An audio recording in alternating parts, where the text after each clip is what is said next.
हाँ, तो मेरे प्यारे दोस्तों, मैं फिर एक बार अपने यूट्यूब चैनल पर आप लोगों का बहुत बहुत स्वागत करता हूँ। जैसा कि आप लोगों ने देखा था कि लास्ट क्लास में हम लोग क्लास 12 की फ़िज़िक्स पढ़ रहे थे और फिज़िक्स में चैप्टर संधारित्र था। संधारित्र के हम कुमार मित्तल की बुक से न्यूमेरिकल करा रहे थे।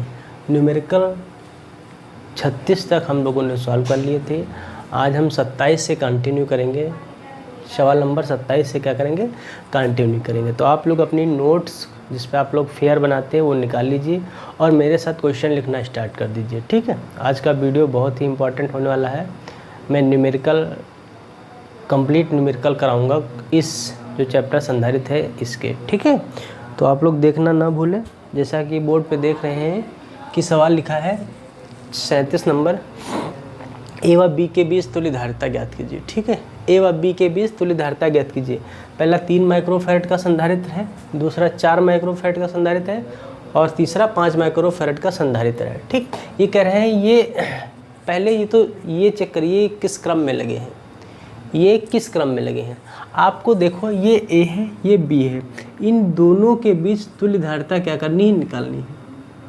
बात समझ रहे हैं, बिंदु ए व बी के बीच क्या निकालनी है, तुल्य धारिता पूछ रहा है हमसे या परिणामी धारिता पूछ रहा है या कुल धारिता पूछ रहा है। ठीक है, तो देखिए ये 3 है, ये 4 है, ये 5 है, 3 संधारित्र लगे हैं। ये किस क्रम में लगे हैं, ये आपको ये 3 जो लगे हैं लिखेंगे, चूँकि 3 माइक्रोफैरड कामा 4 माइक्रोफैरड व 5 माइक्रोफैरड ये समांतर क्रम में लगे हैं।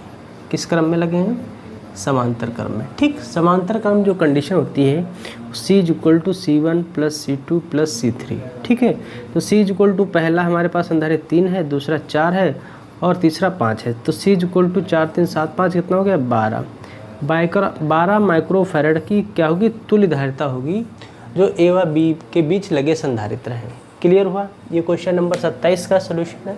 नोट कीजिए, आप लोग नोट कीजिए थोड़ा सा। हाँ भाई, नोट कीजिए, आराम से नोट कीजिए, जल्दबाजी नहीं है, आराम से नोट कीजिए। हाँ, 27 नंबर सवाल क्या कर रहा है, देखो 27 नंबर कह रहा है ए व बी के बीच तुल्य धारिता निकालनी है। ठीक है, ये 200 माइक्रोफैरड है, ये भी 200 माइक्रोफैरड, ये किस क्रम में लगे हैं, तो लिखेंगे फर्स्ट स्टेप में लिखेंगे 200 माइक्रोफैरड व 200 माइक्रोफैरड। ये किस क्रम में है, ये भाई श्रेणी क्रम में है ना। अगर आपने हमारी ये श्रेणी क्रम समांतर क्रम नहीं समझ पा रहे हैं, कहाँ से आ रहा है कैसे आ रहा है, तो इसकी थ्योरी की क्लास ज़रूर देखें। हमने उसमें बताया है कि संधारित्रों का संयोजन किस प्रकार किया जाता है। बात समझ में आ रही, तो अगर आपको नहीं समझ में आ रहा तो सबसे पहले थ्योरी की क्लास ज़रूर देखें, उसके बाद हमारे साथ बने रहिएगा। ठीक है, तो देखिए श्रेणी क्रम कैसे होगा। श्रेणी क्रम कंडीशन होती 1/c = 1/c1 + 1/c2। तो 1/200 हो गया प्लस 1/ कितना हो गया, 200 हो गया।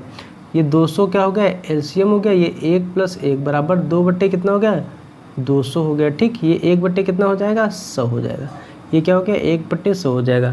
तो 1/c = 1/ क्या हो जाएगा, 100 हो जाएगा। क्रॉस मल्टीप्लाई करा लो तो यहाँ से c की जो वैल्यू मिलेगी वो 100 माइक्रोफैरड मिलेगी। क्या मिलेगी, 100 माइक्रोफैरड मिलेगी। देखो ज़रा, इन दोनों की तुल्य धारिता हमने जो देखी है वो 100 माइक्रोफैरड मिली है।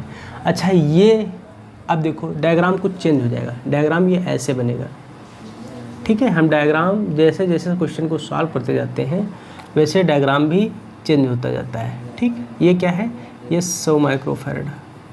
अच्छा ज़रा देखो, ये 100 माइक्रोफैरड, ये 100 माइक्रोफैरड, ये किस क्रम में लगे हैं, नहीं पहले इनको ना देखो, इनको देखो, ये 100 माइक्रोफैरड और ये 100 माइक्रोफैरड, ये किस क्रम में लगे हैं, ज़रा बता सकता है कोई, ये बता सकता है किस क्रम में लगे हैं। ये देखिए, ये 2 संधारित्र लगे हैं और दोनों किस क्रम में लगे हैं, लिखेंगे 100 माइक्रोफैरड व 100 माइक्रोफैरड, ये समांतर क्रम में है। किस क्रम में है, समांतर क्रम में है। तो समांतर क्रम के लिए C1 + C2 होता है, तो ये क्या हो जाएगा, 100 प्लस का क्या हो जाएगा, 100 हो जाएगा। तो ये कितना हो जाएगा, 200 माइक्रोफैरड। क्या हो जाएगा, 200 माइक्रोफैरड। ये और ये किस क्रम में थे, समांतर क्रम में। अब देखिए चित्र क्या बनेगा भाई, अब चित्र पूरा ये मिट जाएगा, यहाँ से ये हट जाएगा, तो ये क्या हो जाएगा, ये कुछ ऐसे बनेगा। ठीक है, ये बिंदु ए हो गया, ये बी हो गया, ये कितना मिला है, 200 माइक्रोफैरड।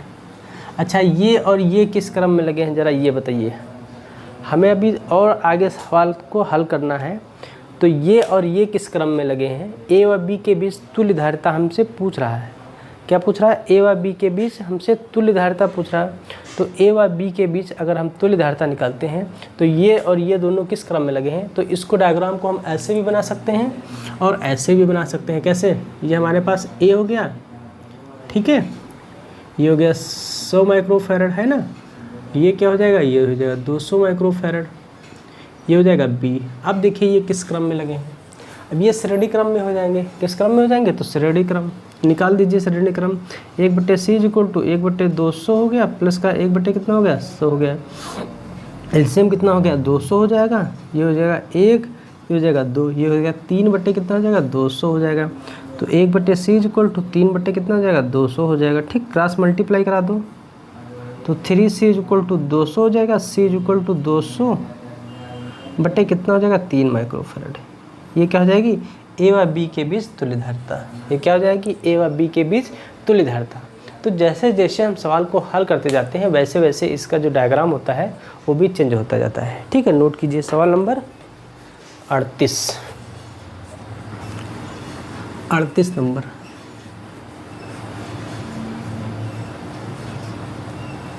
ठीक है, 38 नंबर। अगला क्या कर रहा है? 39 नंबर। देखिए भाई 39 नंबर।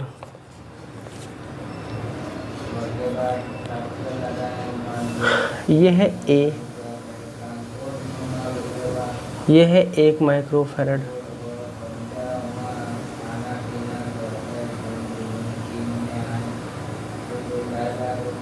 ये है 4 माइक्रोफैरड। ठीक है, ये कितना है? ये है 6 माइक्रोफैरड, ये कितना है? 12 माइक्रोफैरड,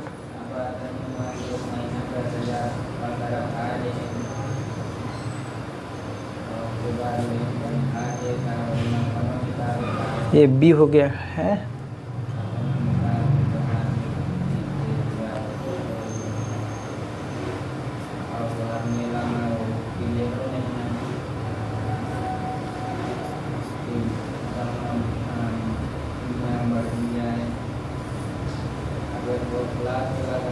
थोड़ा सा डायग्राम इनके जो हैं वो थोड़ा अजीबोगरीब हैं, आप लोग समझने का प्रयास कीजिए। ये 8 माइक्रोफैरड, ये 2 माइक्रोफैरड, ये कितना है? 8। ये ए है, ये बी है। ठीक है, ये ए है और ये बी है। देखिए भाई सवाल थोड़ा सा टफ नहीं कह सकते हैं। कह रहा है ए व बी के बीच, ए व बी के बीच तुल्य धारिता। ठीक है, तुल्य धारिता ज्ञात कीजिए। ये क्वेश्चन है। ये क्या है? क्वेश्चन है। देखो कैसे करेंगे। हाँ देखिए भाई कैसे करेंगे। ये जो 2 माइक्रोफैरड है, ये 2 माइक्रोफैरड, ये किस क्रम में लगे? कोई बता सकता है? ये समांतर क्रम में है भाई। तो लिखेंगे 2 माइक्रोफैरड व 2 माइक्रोफैरड, ये समांतर क्रम में है। ठीक है, किस क्रम में है? समांतर क्रम।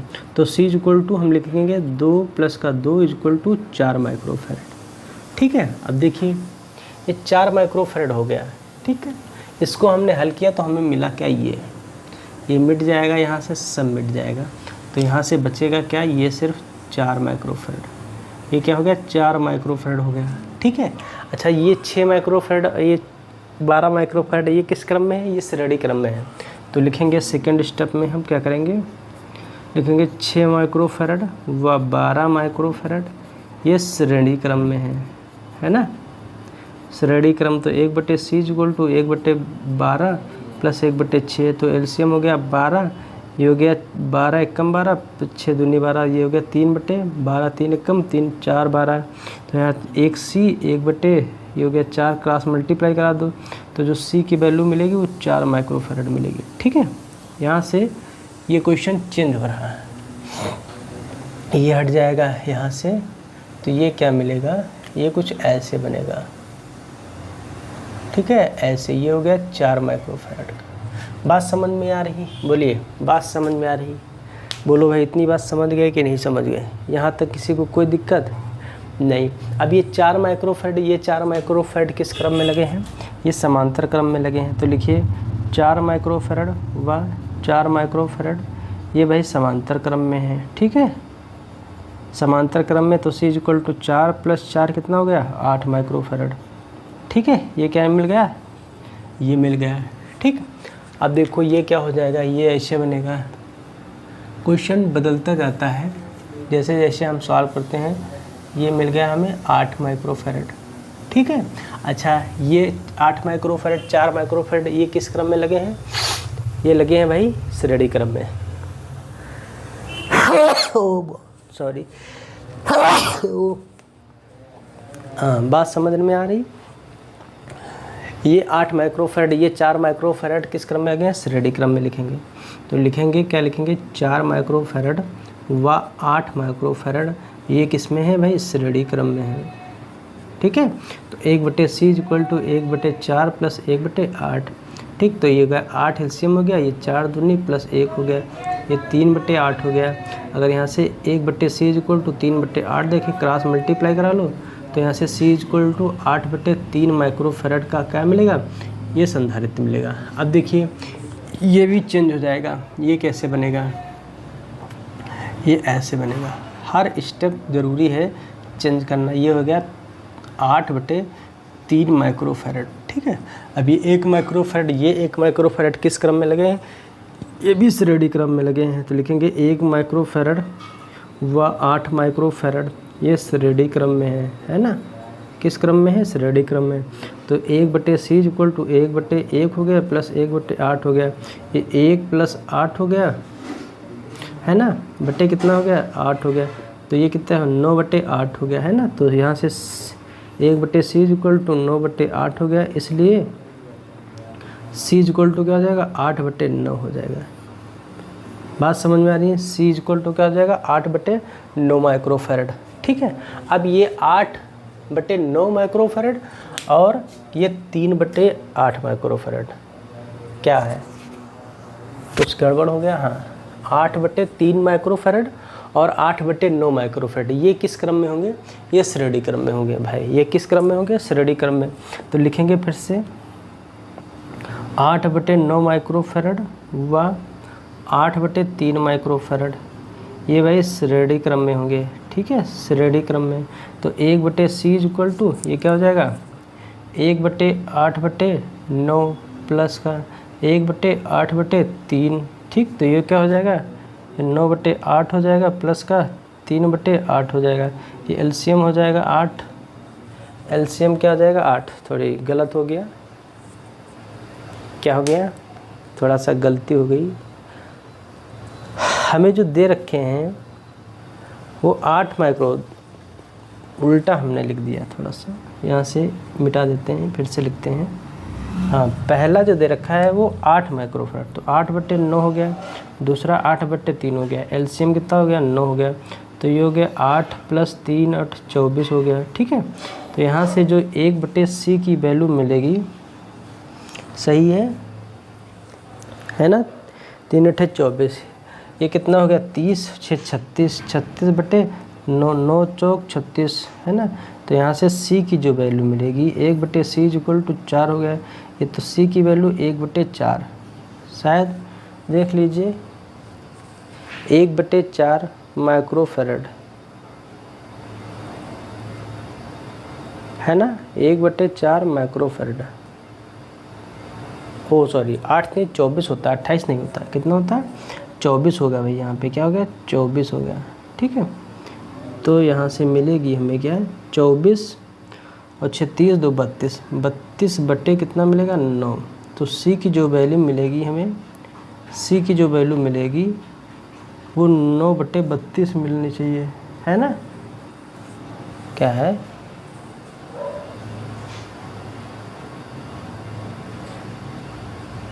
क्या निकाल रहे हैं हम लोग?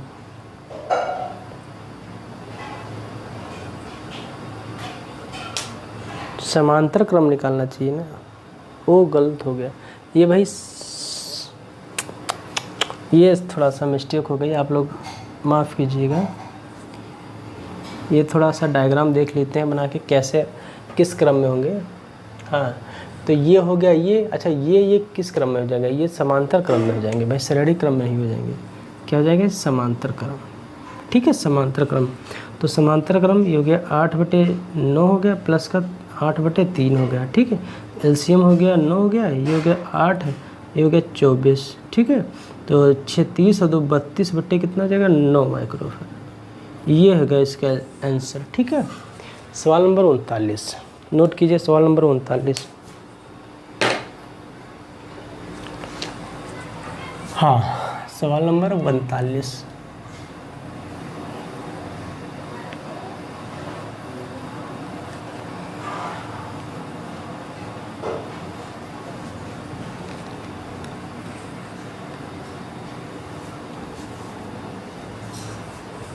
सवाल नंबर 39 लिखिएगा।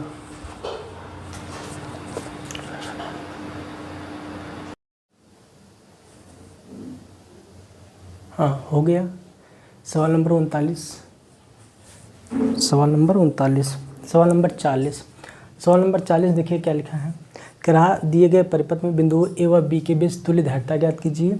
यदि ए व बी के बीच 100 वोल्ट का विभवांतर स्थापित हो तो ए के निकटतम संधारित्र पर कितना आवेश होगा? जो ए के निकटतम संधारित्र माइनस ये 3 माइक्रोकूलम का है, 3 माइक्रोफैरड का है, इस पर कितना आवेश होगा, ये क्वेश्चन में पूछ रहा है। ठीक है, हाँ, ये 40 नंबर क्वेश्चन है। 39 तक हम लोगों ने हल कर लिए हैं। हाँ, नोट कीजिए जब तक 40 नंबर सवाल। देखिए क्या कह रहा है। देखिए हम इस क्वेश्चन को क्या करेंगे, थोड़ा सा डायग्राम पे ही हल करेंगे, आप लोग समझने का प्रयास कीजिए।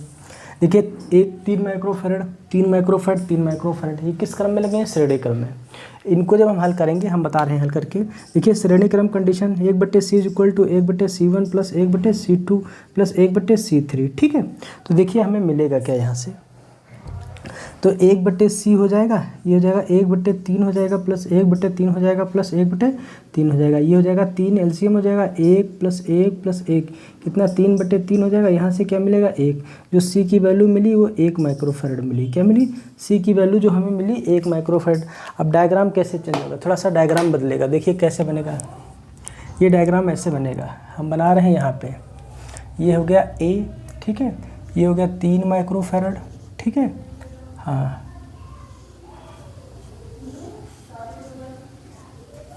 ये बी हो गया, ये 2 माइक्रोफैरड का हो गया, ये भी 3 माइक्रोफैरड का हो गया। ठीक है, हाँ, ये कितना है? ये भी 3 माइक्रोफैरड का है। ठीक है, ये 2 माइक्रोफैरड का है। ठीक है, ये 3 माइक्रोफैरड का है। अब देखिए, और यहाँ से जो मिल रहा हमें, ये कितना मिल रहा है? 1 माइक्रोफैरड का है, ये 1 माइक्रोफैरड का मिल रहा है। अब देखो हमने क्या किया है, 3 माइक्रोफैरड, 3 माइक्रोफैरड, 3 माइक्रोफैरड को हल किया, तो हमें मिला क्या? 1 माइक्रोफैरड, जो मैंने ये लिख दिया 1 माइक्रोफैरड। बात समझ में आ रही है? अच्छा, ये 1 माइक्रोफैरड, ये 2 माइक्रोफैरड किस क्रम में है? ये समांतर क्रम है। तो समांतर क्रम है तो इसके लिए फिर डायग्राम क्या हो जाएगा? तो यहाँ से अगर हम C इक्वल टू लिखेंगे तो C1 प्लस C2 लिखेंगे, तो 2 प्लस 1 कितना हो जाएगा? 3 माइक्रोफैरड। क्या मिल रहा है? फिर 3 माइक्रोफैरड मिल रहा है। अब देखिए सवाल कैसे हो जाएगा, ये होगा A, ये 3 है, ये 2 है, ये 3 है, ये B है। ठीक है, हाँ, ये क्या है? ये 3 है, ये कितना है? ये भी 3 हो गया माइक्रोफैरड का, ये भी 3 हो गया।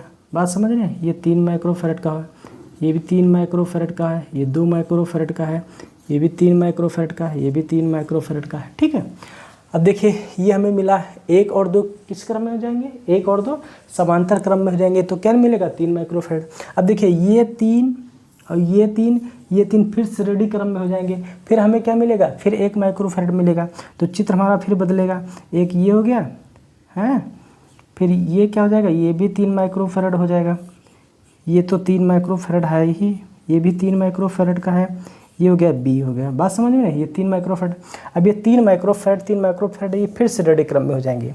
ठीक, तो 1/c equal to 1/c1 plus 1/c2 plus 1/c3, तो 1/c इक्वल टू 1/3 हो गया, प्लस 1/3 हो गया, प्लस 1/3 हो गया, तो 1/c इक्वल टू ये हो गया 3 हो गया एलसीएम 1 प्लस 1 प्लस 1, ये हो गया 3/3 हो गया, 3 से 3 कैंसिल हो गया, 1/c इक्वल टू 1/1 या c इक्वल टू कितना हो गया? 1 माइक्रोफैरड। ए व बी के बीच जो तुल्य धारिता मिली है वो क्या मिली है, 1 माइक्रोफैरड की हमें धारिता मिली है। बात समझ में आ रही। ए व बी के बीच हमें 1 माइक्रोफैरड की क्या मिली है, धारिता मिली है। ठीक, हमसे पूछ क्या रहा है, ए के निकटतम जो धारिता है उस पर कितना आवेश होगा। ठीक है, तो देखिए V = Q/C होता है। अगर Q = निकालें तो CV हो जाएगा। ठीक है, अच्छा C की वैल्यू 1 माइक्रोफैरड, तो 1 माइक्रोफैरड में काम नहीं चलेगा, 10⁻⁻⁶। V कितना है, 100 वोल्ट। ठीक है, तो ये क्या हो जाएगा, ये हो जाएगा 1 × 10⁻⁻⁶, ये हो जाएगा 10⁻², तो हो जाएगा 1 × 10⁻⁴। ये क्यों है, तो क्या हो जाएगा, कूलाम। ठीक है, तो जो A के निकटतम धारिता है +3 माइक्रोकूलाम फैरड पर, +3 माइक्रोफैरड पर, उस पर आवेश की मात्रा क्या होगी, 1 × 10⁻⁴ कूलाम होगी। ठीक, ये सवाल नंबर 40 है। नोट कीजिए भाई फटाफट, सवाल नंबर 40 नोट कीजिए फटाफट, नोट कीजिए फटाफट। ये सवाल नंबर 40, हाँ नोट करो भाई फटाफट। सवाल नंबर 40, वीडियो को आप रोक के भी नोट कर सकते हैं। ठीक है, आराम से नोट कर सकते हैं, कोई जल्दबाजी नहीं है। हाँ, मिटा रहे हैं हम क्वेश्चन को। जैसे जैसे हम आगे सॉल्व करते जाएंगे वैसे वैसे इसका जो डायग्राम है वो भी बढ़ता जाएगा। ठीक है, डायग्राम भी चेंज होता है, वो कैसे चेंज होता है ये आप लोग सीख लीजिएगा। हाँ, सवाल नंबर 40 41 नंबर देखिए क्या कह रहा है। 41 नंबर देखिए, हमारे पास ये एक बिंदु A है। ठीक है, ये हमारे पास 2 माइक्रोकूलाम का आवेश है, ये 2 माइक्रोफैरड का आवेश है। ये हमारे पास 2 माइक्रोफैरड का भी आवेश है। ठीक है, हाँ, ये भी हमारे पास ये 5 माइक्रोफैरड का आवेश है।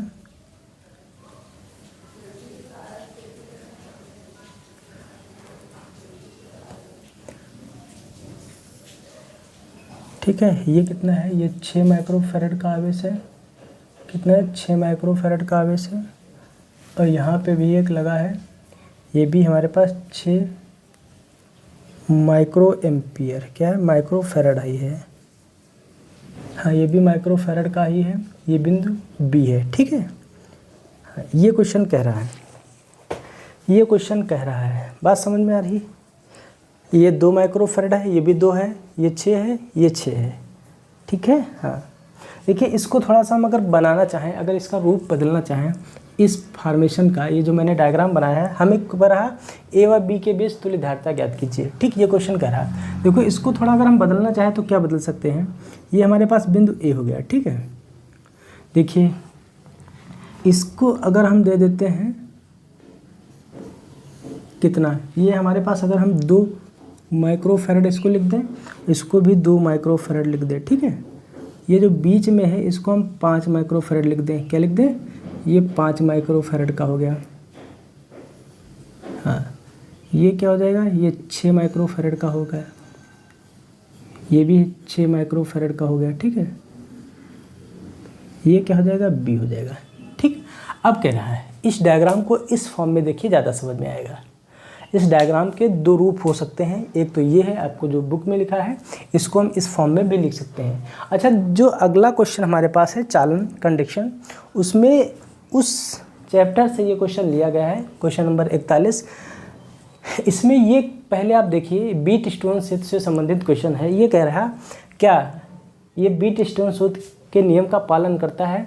अगर मान लेते हैं ये हमारे पास C1 है, ये C2 है, ये C3 है, ये C4 है, इसको हम अगर ऐसे मान लें तो जो बीट स्टोन सूत्र का नियम पालन करता है वो हम क्या लिख सकते हैं, C1/C2 = C3/C4। ठीक है, तो देखिए 1/C1 का वैल्यू क्या है, हमारे पास 2 है, C2 है 6, ये C3 कितना है 2, ये कितना है 6 है, 2 1 कम 2 2 3 6, 2 1 कम 2 2 3 6, मतलब 1/3 बराबर 1/3। ये जो कंडीशन है ये बीट स्टोन सेट के नियम का पालन करती है। ठीक, ये कंडीशन जो मिली हमें ये बीट स्टोन सेट के नियम का पालन करती है, अर्थात जो 5 माइक्रोफैरड का संधारित्र लगा है इसमें कोई आवेश प्रवाह नहीं होगा। ठीक, तो लिख सकते हैं अतः 5 माइक्रोफैरड के संधारित्र में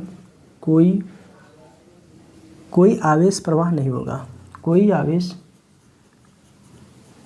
आवेश का प्रवाह नहीं होगा। ठीक है, मतलब इसका कोई मतलब नहीं है। अगर ये पालन ना करता, ये दोनों बराबर ना मिलते तो इसका रोल होता, इसका कोई रोल नहीं होता है। बात समझ में आ रही? इतनी बात समझ गए। हमसे पूछ रहे हैं कि ए व बी के बीच तुल्य धारिता ज्ञात कीजिए, यही तो क्वेश्चन कह रहा है। क्या कह रहा? ए व बी के बीच तुल्य धारिता ज्ञात कीजिए।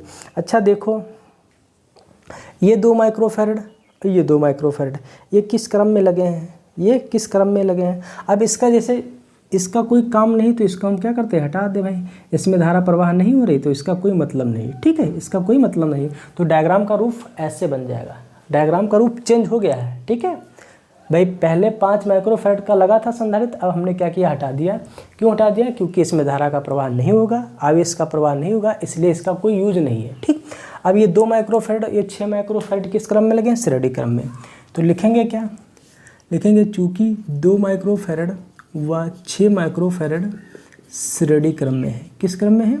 श्रेणी क्रम में है। तो श्रेणी क्रम कंडीशन 1/c = 1/2 + 1/6, तो 6 है जो एलसीएम, ये 3 2 3 जा कितना होता है 6, ये 6 बन जाओ हो गया 6, ये 4 कितना हो गया 6 हो गया, 2 2 जा 2 3 जा, है ना। तो 1/c = 2.3 हो गया, क्रॉस मल्टीप्लाई करा दो, 2c = 3, c = 3/2। ये क्या मिला है? ये हमें एक संधारित्र मिला है जो कि 3/2 माइक्रोफैरड का है।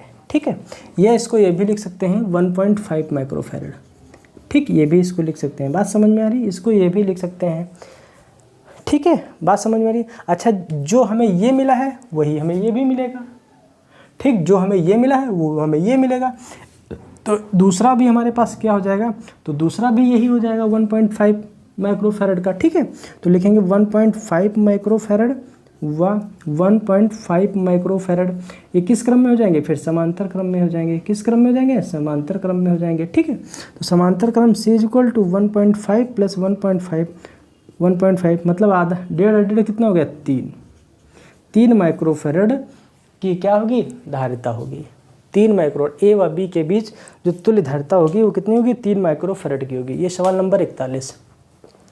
थोड़ा क्वेश्चन बड़े बड़े हैं, आप घबराइए ना, सब मैं कराऊंगा, एक एक क्वेश्चन कराएंगे। ठीक, थोड़ा गर्मी ज़्यादा है। हाँ, नोट कीजिए आप लोग, फटाफट नोट कीजिए भाई।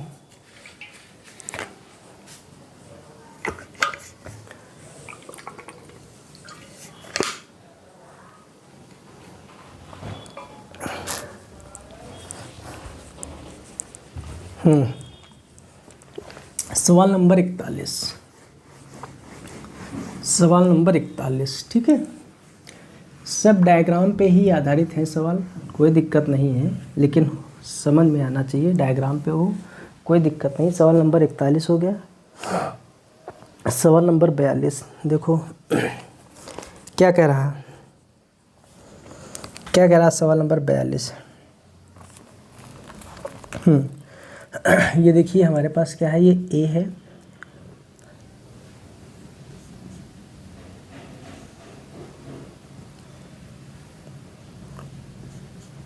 ये 2 माइक्रोफैरड का संधारित्र है,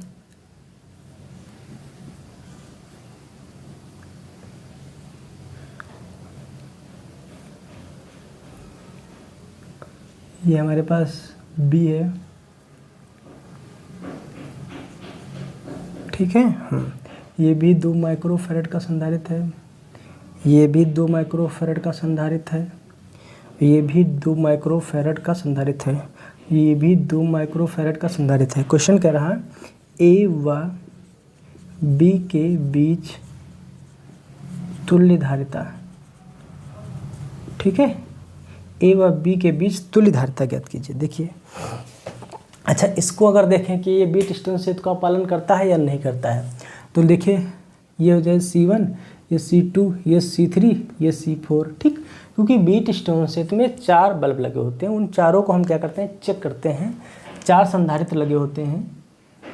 जब हम इसका प्रैक्टिकल करते हैं तो 4 उसमें बल्ब लगाकर हम उसको चेक करते हैं, ठीक है। हाँ, तो देखिए ये व्हीटस्टोन सेट का पालन कर रहा है या नहीं कर रहा है। तो 2/2 का मतलब 1, 2/2 का मतलब 1, मतलब ये व्हीटस्टोन सेट के नियम का पालन करता है, ठीक। तो लिखेंगे यह व्हीटस्टोन सेतु के नियम का पालन करता है, ठीक है। अगर करता है तो ये 2 माइक्रोफैरड संधारित्र लगा, इसका कोई मतलब नहीं रहेगा, इसका कोई मतलब नहीं रहेगा। अच्छा, ठीक। ये 2 माइक्रोफैरड, ये 2 माइक्रोफैरड लिखेंगे क्या, 2 माइक्रोफैरड व 2 माइक्रोफैरड श्रेणी क्रम में है ना। तो 1/C = 1/2 + 1/2, तो हो गया 2, 1 + 1, ये हो गया 2/2 का मतलब 1। तो यहाँ से C की वैल्यू क्या मिलेगी, 1 माइक्रोफैरड, ठीक है। अच्छा, ये 2 और ये 2 भी श्रेणी क्रम में है, तो यहाँ से भी C की जो वैल्यू मिलेगी वो भी 1 माइक्रोफैरड मिलेगी। अच्छा, ये 1 और ये 1 फिर समांतर क्रम में हो जाएंगे। फिर किस क्रम में हो जाएंगे, समांतर क्रम में। तो लिखेंगे क्या, 1 माइक्रोफैरड व 1 माइक्रोफैरड समांतर क्रम में है, ठीक है, समांतर क्रम में। तो इसलिए C = क्या हो जाएगा, 1 + 1 मतलब 2 माइक्रोफैरड। जो A व B के बीच तुल्य धारिता होगी वो कितनी होगी, 2 माइक्रोफैरड। ये सवाल नंबर 42, ठीक। सवाल नंबर 43 नोट कीजिए। हाँ, सवाल नंबर 43 देखिए क्या कह रहा भाई, कह रहा है ये है हमारे पास A, क्या है, ये हमारे पास A है, ठीक है। ये कितना दे रखा, 8 माइक्रोफैरड।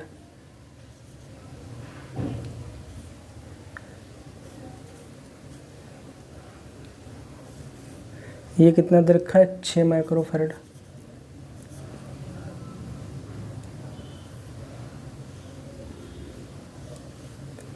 ये कितना दे रखा है, 3 माइक्रोफैरड, ठीक है।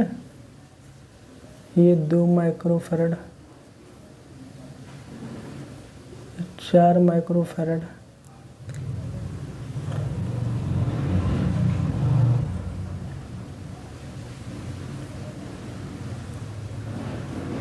ये है 5 माइक्रोफैरड,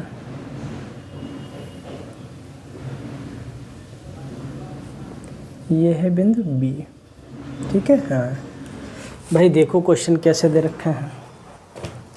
क्वेश्चन का रूप देखिए, 6 microfarad, 8 microfarad, 3 microfarad, 2 microfarad, 4 microfarad और 5 माइक्रोफैरड, ठीक है। हाँ, ये क्वेश्चन कह रहा है, बहुत क्वेश्चन का रूप कुछ टेढ़ा मेढ़ा है, लेकिन हल करना है हम लोगों को, ठीक है।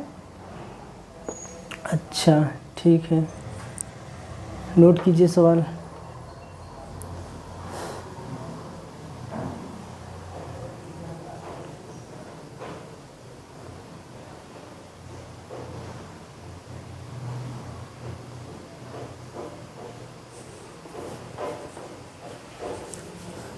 ठीक है, देखिए भाई।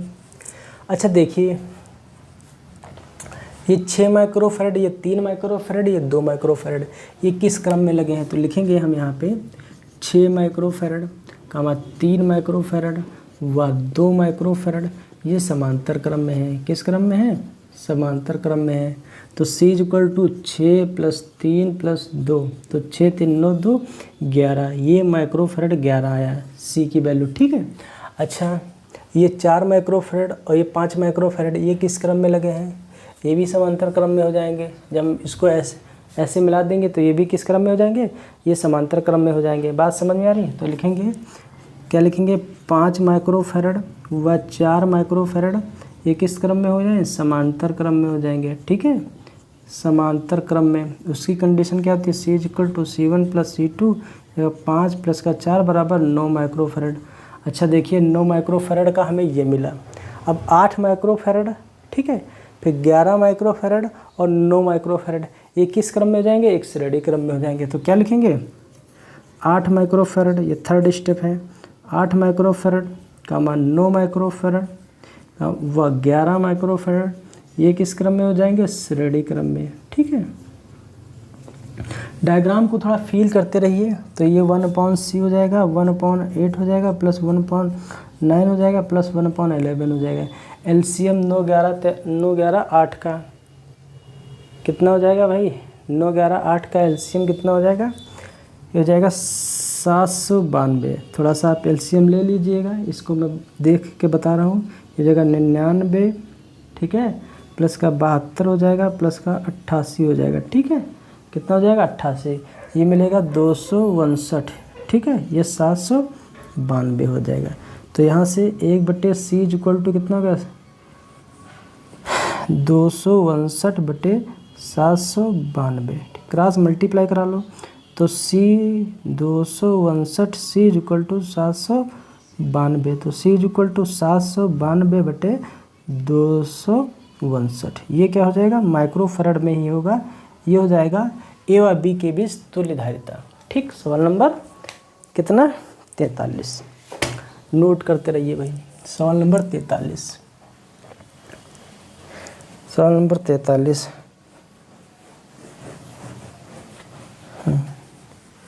सवाल नंबर 43। सवाल नंबर 44 देखो क्या कह रहा है। सवाल नंबर 44 कह रहा समान धारिता के 4 संधारित्र। क्या कह रहा? समान धारिता के 4 संधारित्र है ना, श्रेणी क्रम में। किस क्रम में? श्रेणी क्रम में 10 वोल्ट की बैटरी से जुड़े हैं। ठीक है, जुड़े हैं। इनके बीच का बिंदु B पृथ्वी से जुड़ा है। ठीक है, बिंदुओं A व C के बीच विभव क्या होगा? ठीक, विभव क्या होगा? डायग्राम भी देख लीजिए, बना है। ये है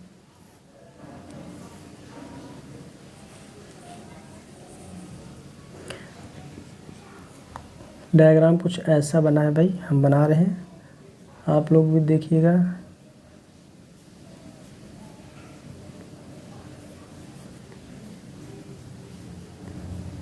ठीक है, हाँ, ये C है, ये माइनस है, और ये क्या है? प्लस है।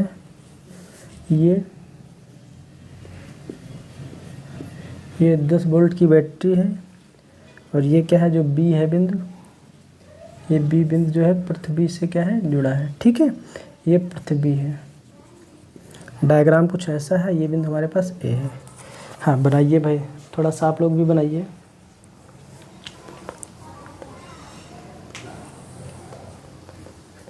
ठीक है, ये कुछ ऐसा क्वेश्चन दे रखा है। कह रहा समान धारिता के 4 संधारित्र, 1 2 3 और ये चौथा संधारित्र श्रेणी क्रम में जुड़े हैं। 10 वोल्ट की बैटरी द्वारा जुड़े हैं। इनके बीच बिंदु B, जो बिंदु B है वो पृथ्वी से जुड़ा है। बिंदु A व C के बीच विभव क्या होगा?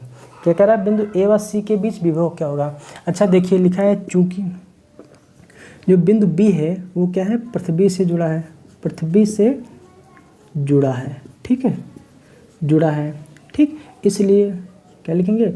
इसलिए बिंदु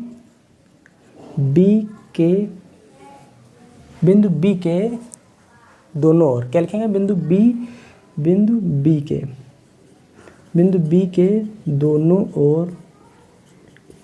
ओर धारिता क्या होगी? समान होगी। ठीक है, धारिता समान होगी। ठीक है, धारिता क्या होगी? समान होगी, क्योंकि बिंदु B क्या है? पृथ्वी से जुड़ा है। अच्छा, हमसे पूछ क्या रहा है? देखिए, जब बिंदु B के और धारिता समान होगी तो लिखेंगे क्या? VA minus VB equal to VB minus का VC। क्या लिखेंगे, VC। बात समझ में आई, धारिता क्या होगी, समान होगी। ठीक है, हमसे पूछ रहे हैं जो बिंदु B है, अच्छा वो पृथ्वी से जुड़ा है तो उसका जो विभव होगा वो शून्य होगा। हमने जब विभव चैप्टर पढ़ाया था तो पृथ्वी का जो विभव होता है वो क्या होता है, शून्य होता है। क्लियर हुई बात कि नहीं, बात समझ में आई कि नहीं समझ में आई, बोलिए। अच्छा ये इधर माइनस में है तो VA माइनस VC लिख सकते हैं, ये इधर प्लस में तो उधर जाएगा 2B हो जाएगा कि नहीं हो जाएगा, बोलो बात समझ में आ रही, क्या हो जाएगा, 2B हो जाएगा। तो यहाँ से VA minus VC is equal to 0 लिख सकते हैं, ये समीकरण को फर्स्ट मान लें, क्योंकि पृथ्वी का विभव क्या है, शून्य दे रखा है, क्योंकि पृथ्वी का विभव क्या दे रखा है, शून्य दे रखा है। ठीक है, अच्छा VA प्लस VB की वैल्यू जो दे रखी है वो 10 वोल्ट दे रखी है। बिंदु A व B के बीच जो विभव है लिखा है क्वेश्चन में, 10 वोल्ट की बैटरी से जुड़े हैं जो A व B के बीच है। ठीक है, तो देखिए ओ कुछ गलत हो गया क्या, हाँ ये C है, VA प्लस VC, ये जो विभव दे रखा है AC के बीच लगा है ना, तो ये माइनस और प्लस कैंसिल हो जाएगा, ये 2VA इक्वल टू क्या हो जाएगा 10, तो 2 पंचे कितना 10 हो जाएगा, तो VA कितना हो जाएगा 10 वोल्ट, कितना हो जाएगा भाई 10 वोल्ट, ये VA निकल के आया है। हमसे पूछ क्या रहे हैं, A और C के बीच, तो A के बीच इतना हो गया, बिंदु A पर इतना हो गया, तो C पर निकाल लेते हैं। तो देखिए ये VA minus VC equal to 0 लिख लें, या इसमें रख लेते हैं हम लोग, क्या है, क्या आया है, क्या हमसे पूछे हैं, अच्छा सॉरी हाँ, A पर कितना आया है, A पर आया है 10। ठीक, A पर जब 10 आया है तो C पर कितना होगा, ये इधर प्लस में है तो उधर हो जाएगा माइनस में, तो जो बिंदु B और C के लिए अगर देखें हम तो वो क्या मिलेगा, वो माइनस का 5 मिलेगा, अगर B के लिए देखें तो वो 5 मिलेगा। बात समझ में आ रही, हाँ ये 2 क्या हो जाएंगे, विभव हो जाएंगे। ठीक है, ये सवाल नंबर 44 नोट कीजिए भाई फटाफट, सवाल नंबर 44 नंबर, कोई बात नहीं आराम से नोट कीजिए, जल्दबाजी नहीं है। 44 नंबर नोट कीजिए सवाल।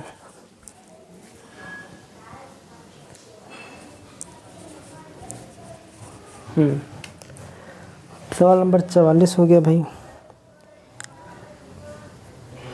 सवाल नंबर 45 देखो,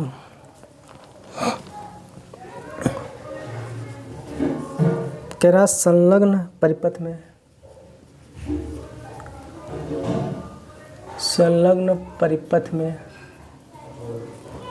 में संधारित्र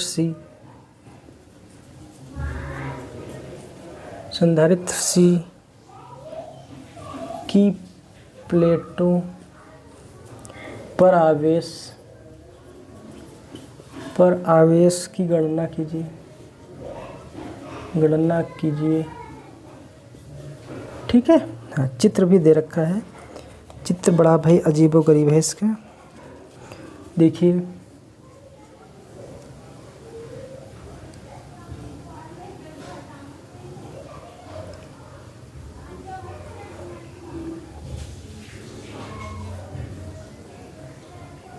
थोड़ा सा आप बनाने का प्रयास कीजिए, क्योंकि मेरी ड्राइंग इतनी सुंदर नहीं है कि मैं चित्र को अच्छा बना सकूं। ठीक है, ये A है भाई,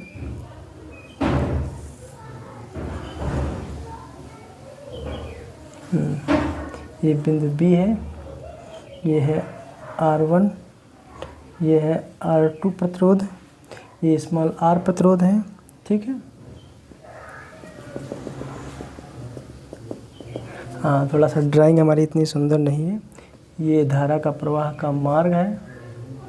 ठीक है, इस कंडीशन में धारा क्या हो रही है, प्रवाह हो रही है। ये C धारिता है, हाँ ये C धारिता है। क्या प्लेटों पर आवेश की गणना कीजिए। अच्छा, प्लेटो बैटरी से, ये जो बैटरी लगी है इससे धारा कौन सी प्रवाहित होगी, तो हम लिखेंगे क्या,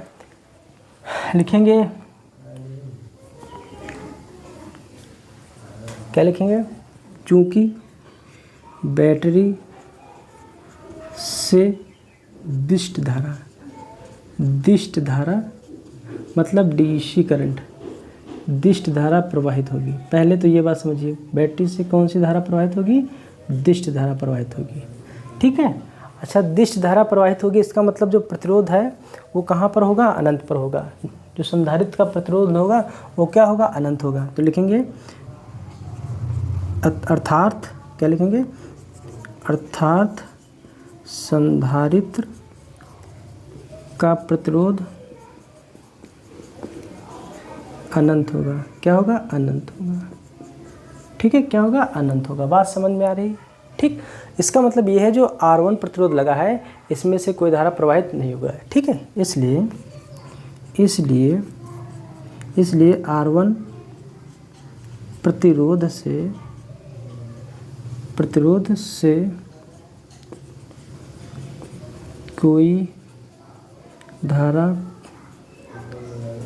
प्रवाहित नहीं होगी, ठीक है। थोड़ा सा लिखने का आप समझ लीजिएगा क्योंकि लिखना पड़ेगा, ठीक है। प्रतिरोध R1 से कोई धारा नहीं प्रवाहित होगी। प्रतिरोध R2 पर विभवांतर की गणना करना है। क्या लिखेंगे? प्रतिरोध R2 पर विभवांतर, ठीक है। विभवांतर क्या निकालना? विभवांतर। अच्छा, विभवांतर अभी जो हम आगे चैप्टर पढ़ाएंगे तो उसमें I = E/R plus small r लिखाएंगे। ये विभवांतर का फार्मूला है, उसमें से धारा प्रवाहित होगी। ये क्या होगी? R2 पर क्या होगी? धारा प्रवाहित होगी, इसलिए इसका फार्मूला हो जाएगा ये। अच्छा, V = क्या होता है? IR, तो क्या लिखेंगे? IR2। क्या लिखेंगे? IR2। ये I के स्थान पे लिख लें तो V = क्या हो जाएगा? E/R2 प्लस स्मॉल r और इनटू में R2। ये लिखेंगे कि नहीं लिखेंगे? बोलो, बात समझ में आ रही? हमें निकालना क्या है? हमें क्या निकालना है?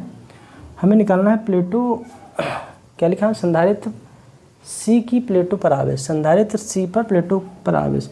तो हम लिखेंगे संधारित्र, थोड़ा सा आप भी लिखिएगा, संधारित्र C पर आवेश, ठीक है। संधारित्र C पर आवेश की गणना करना है। तो आवेश क्या होता है? आवेश जो होता है Q = क्या होता है? CV। तो Q = C ये रहेगा, V की वैल्यू क्या हो जाएगी? E/R2 R2 और स्मॉल r, ये हो जाएगा। ये हमारे पास क्या हो जाएगा? संधारित्र C पर आवेश। ये क्या हो जाएगा? संधारित्र C पर आवेश, ठीक है भाई। क्या हो जाएगा? सॉरी, ये V है, ये आवेश हो जाएगा। किस में हो जाएगा? कूलाम में। नोट करिए सवाल नंबर 45, सवाल नंबर 45, ठीक है। नोट करते रहिए। थोड़ा भाई गर्मी ज़्यादा है, आप लोग भी कोऑपरेट कीजिए। सवाल नंबर 45 समझने का प्रयास कीजिए, गर्मी बहुत ज़्यादा है इसलिए थोड़ा थोड़ा कीजिए, समझ में सब आएगा, कोई जल्दबाजी नहीं है, ठीक है। सब समझ में आएगा, ठीक। सवाल नंबर 45 हो गया, नोट कीजिए भाई।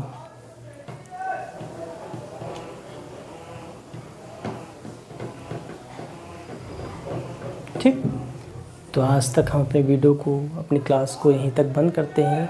अगर वीडियो अच्छी लगी हो तो लाइक कीजिए और चैनल को सब्सक्राइब कीजिए, अपने दोस्तों के साथ शेयर कीजिए ताकि उनको भी इस कंटेंट का बेनिफिट मिल सके। तब तक के लिए जय हिंद।